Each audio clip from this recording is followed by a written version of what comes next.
Hello students, আমি সায়ক মিত্র। আমি তোমাদের আজকে কর্পোরেট অ্যাকাউন্টিং এর উপরে বেসিক কিছু ক্লাস নেব।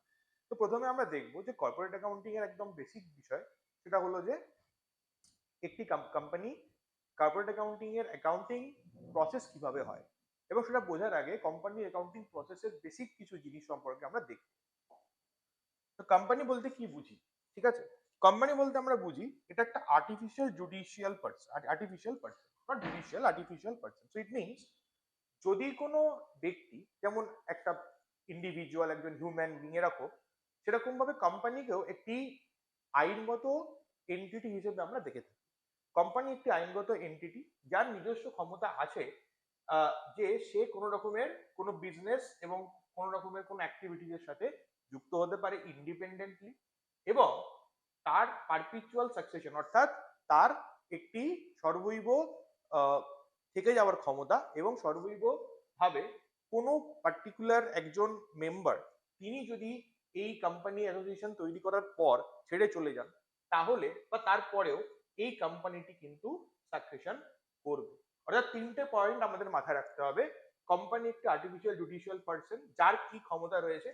সে প্রথমে কোনো কোম্পানিকে সু করতে পারে, সে কোনো প্রপার্টি হোল্ড করতে পারে, সে কোনো বিজনেস ট্রানজাকশন করতে পারে তার নিজস্ব নাম, এবং সে একটি পারপিচুয়াল সাকসেশন এন্টিটি। অর্থাৎ যদি কোনো ব্যক্তি এই অ্যাসোসিয়েশন বা কোম্পানি যারা তৈরি করেছে তারা কোনোভাবে ছেড়ে চলে যায়, তবুও সেই কোম্পানিটি কিন্তু তার কাজকর্ম রান করতে পারবে।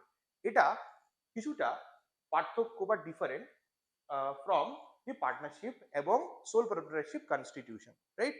কারণ আমরা জানি যে সোল প্রপ্রাইটারশিপ বা পার্টনারশিপের ক্ষেত্রে বেসিক্যালি কি হয়, ওনারশিপ যখন আমরা দেখি, সেখানে ওনার যদি তার স্টেককে ছেড়ে দেয়, তাহলে সেক্ষেত্রে পার্টনারশিপ রিকনস্ট্রাকশন হয়, নতুন পার্টনার্স আসতে পারে।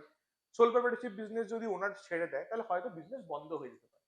কিন্তু কোম্পানির একটা ইউনিক ফিচার হলো, কোম্পানি অ্যাকাউন্টিং এর ক্ষেত্রে বা কোম্পানির ক্ষেত্রে, কোম্পানি একটা এমন এন্টিটি সেখানে একজন বা একের অধিক ব্যক্তি যদি কোনো কারণে তার স্টেকটাকে, কোম্পানি থেকে তার যে মালিকানা সেটা সত্ত্বটাকে ছেড়ে দেয়, তার জন্য তার বিশেষ কোনো স্ট্রাকচারের সিগনিফিকেন্ট পরিবর্তন হবে না, কারণ কোম্পানি তার মেম্বারদের থেকে সম্পূর্ণ একটি ডিফারেন্ট লিগাল এন্টিটি বা আইনগত একটি এন্টিটি। তো তার জন্য সেক্ষেত্রে সুবিধে হবে কি, সে তার কাজকর্ম নিজের নামে সম্পূর্ণভাবে চালিয়ে যেতে পারে। এবং বর্তমানে কোম্পানিজ অ্যাক্ট 2013, এই অ্যাক্টের নিয়ম অনুযায়ী কোম্পানি তার কাজকর্মকে চালিয়ে নিয়ে যেতে পারে।